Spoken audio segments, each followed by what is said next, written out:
While most of us are disappointed with the current state of Call of Duty MW2, I'm more miffed at the whole games as a service model. We are being nickel and dimed to the breaking point. If the recent information about Activision being hacked is to be believed, then things are more dire than we previously thought.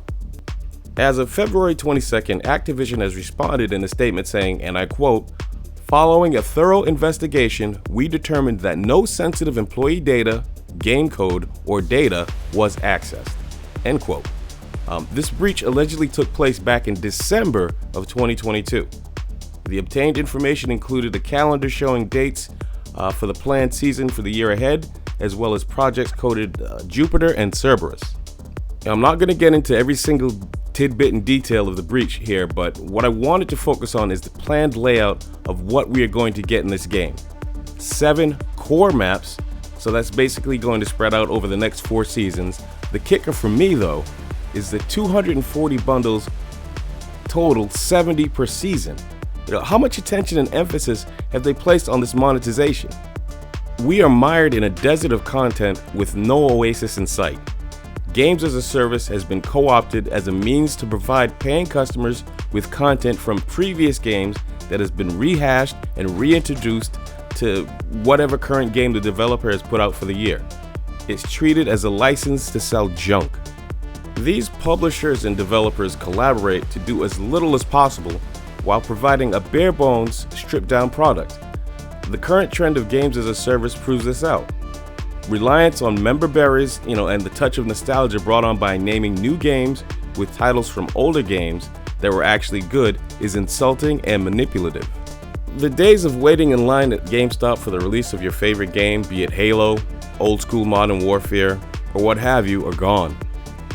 The greed of publishers has unwittingly beaten that out of us. The first domino to fall was digital downloads. They were packaged as a means to save costs for producing hard copies for ease of access for consumers to purchase. The reality is publishers were looking for every way to hook players into buying digital copies to cut out brick and mortar companies like GameStop, from cutting into their publishers' profits. Get rid of the middle retailer and you can pocket more profits. The board of directors will be ecstatic, individual profits will rise. GameStop is barely hanging on now.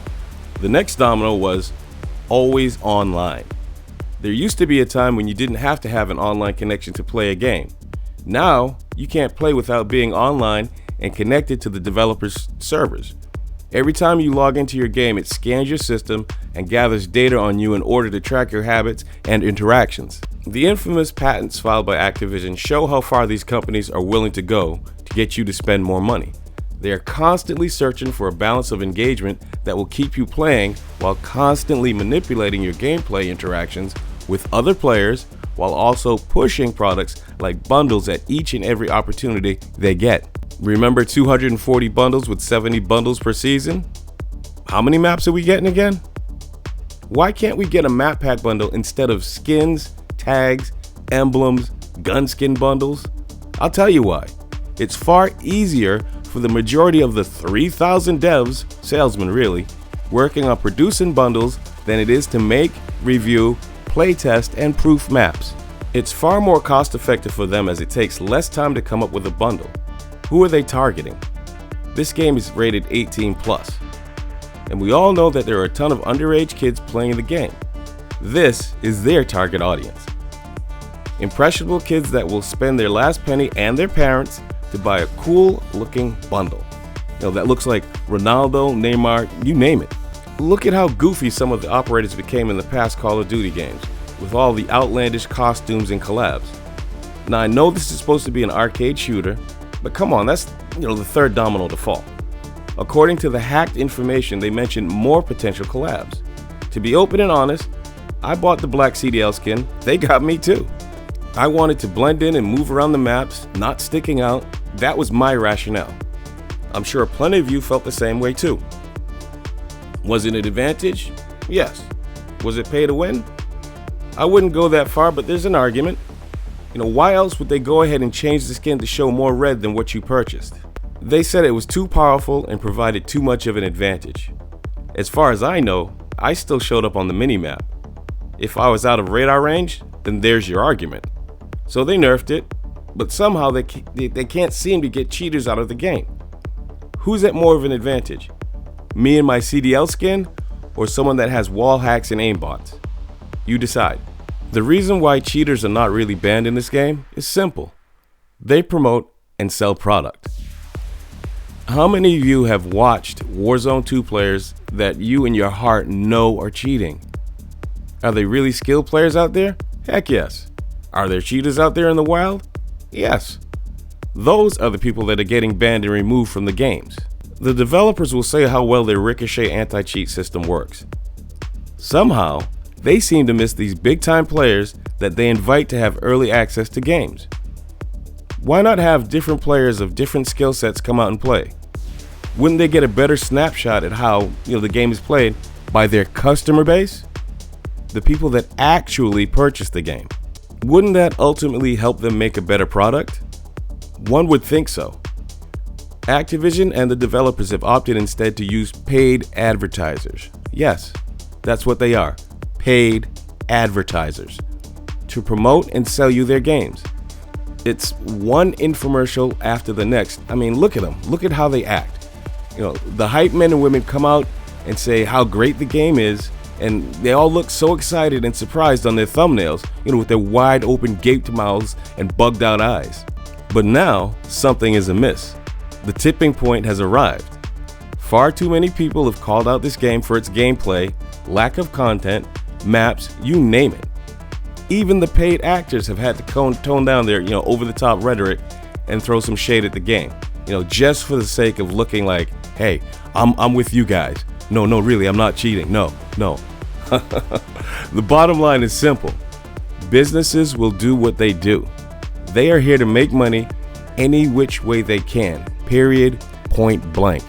Activision has invested tons of money on information and research gathering in best practices to manipulate engagement and player retention. Call of Duty Modern Warfare 2 2022 is just another psyop designed to milk you out of your money.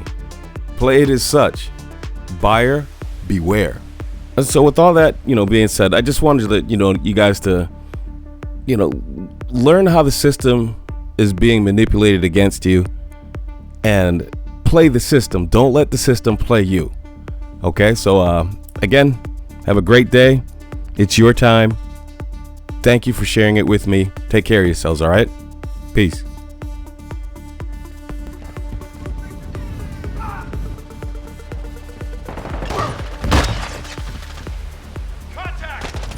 The lead is ours.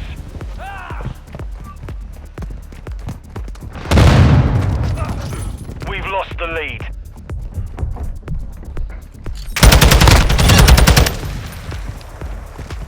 Notch one.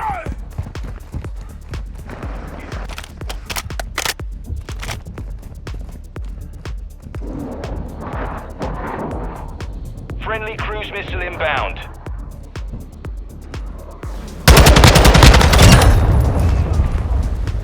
Friendly UAV on station. Kill confirmed. I'm right on Confirm that that one.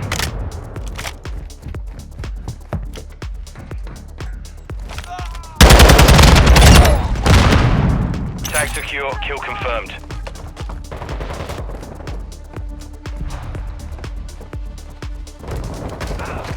One minute left.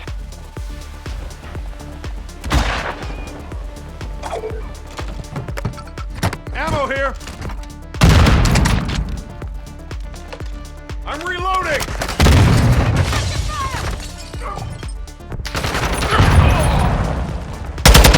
Pistol standing by. Tooth for a tooth!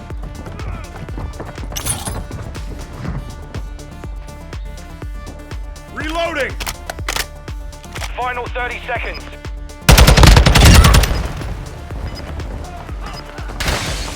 Notch one. I'm hit!